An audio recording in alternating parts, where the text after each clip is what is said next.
Foro, el valor del conocimiento. Retención en la fuente para profesionales que se dediquen a una profesión liberal. Sobre todo este asunto y el tema de la categoría de empleado tributario ha habido mucha controversia. Miremos qué nos dice la DIAN recientemente en oficio que trata de aclarar, sin lograrlo, en debida forma, cómo se practica la retención en la fuente a los profesionales liberales. Veamos. Lo que debe tenerse en cuenta para practicar retención en la fuente a los profesionales liberales. Reciente oficio de la Dirección de Impuestos y Aduanas Nacionales realizó algunas indicaciones a tener en cuenta a la hora de realizar retención en la fuente cuando se trata de empleados, de acuerdo con el artículo 329 del Estatuto Tributario. Recordemos que en este caso estamos hablando de empleados tributarios. Hagámonos la siguiente pregunta. ¿Debe informarse acerca de la claridad o de la calidad de declarante o no por parte del profesional liberal? Dice la DIAN lo siguiente al respecto. El sujeto de retención, el profesional liberal, deberá informar al respectivo pagador su condición de declarante o no del impuesto de renta, manifestación que se entiende prestada bajo la gravedad del juramento. O sea que en el primer formato que debe entregarnos ese profesional liberal es indicarnos si está obligado o no a declarar. Renta. ¿Qué debe informar el prestador de servicios respecto de los ingresos totales al agente de retención? Igualmente deberá manifestar al pagador o agente de retención si sus ingresos totales en el año gravable inmediatamente anterior superaron las 1.400 VT. Esto según reciente oficio del año 2014, para saber incluso si es declarante o no para el respectivo periodo gravable. Debe el agente de retención verificar los pagos que se le realizaron a la persona natural clasificada como empleado, dice la Administración de Impuestos. El agente de retención que efectúe el pago o abono en cuenta está en la obligación de verificar los pagos efectuados en el último periodo gravable a la persona natural clasificada en la categoría de empleado. Aunque la ley taxativamente no trae esta obligación, pues se hace necesario porque una cosa es lo que nos certifica el sujeto y puede ser otra, la que ya le pagamos en el año inmediatamente anterior. Lo deja entonces como una obligación la administración dicha verificación. Una pregunta más. ¿Cuál será la base gravable cuando los pagos sean mensualizados?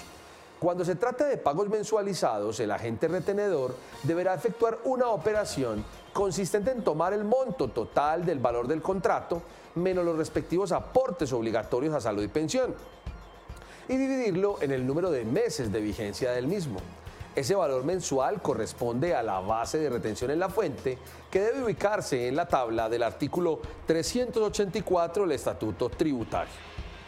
Miremos que aquí la DIAN nos lleva hacia los pagos mensualizados, cuando el contrato se prolongue, en este caso incluso por más de 3 meses.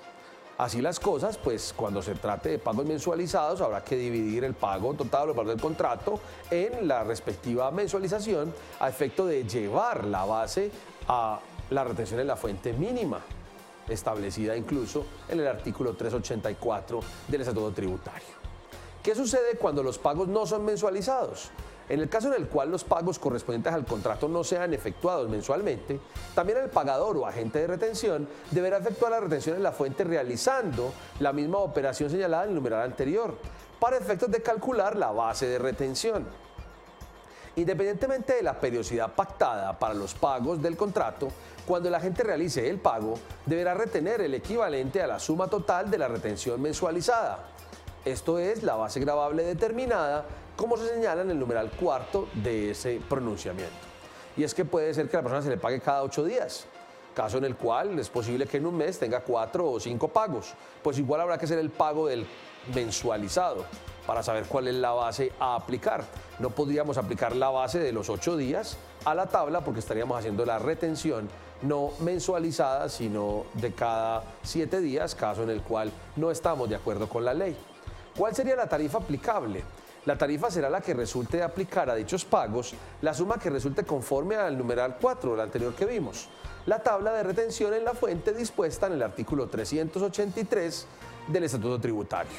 Recordemos que nuestro estatuto nos dice la retención en la fuente a practicar con los respectivos rangos o tramos en el artículo 383, pero además nos da una retención mínima en el artículo 384. De la comparación de ambas obtendremos la retención finalmente a practicar.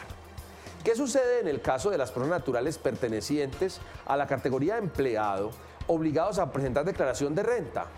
Cuando se trata de personas naturales pertenecientes a la categoría de empleado, a la que se refiere el artículo 329 del Estatuto Tributario, obligados a presentar declaración del impuesto sobre la renta, la retención en la fuente en ningún caso podrá ser inferior al mayor valor mensual de retención que resulte de aplicar la tabla de retención contenida en el artículo 383, o a la que resulte de aplicar a los pagos mensuales o mensualizados la tabla del artículo 384.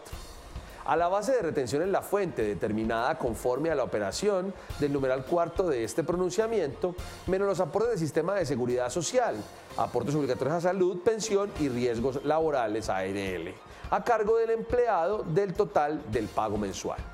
Como vemos, la misma administración, en esta confusión que ha tenido como el tema de empleados tributarios, pues nos manda a hacer la comparación del artículo 383 y 384 a efecto de establecer cuál es la retención efectiva a practicar.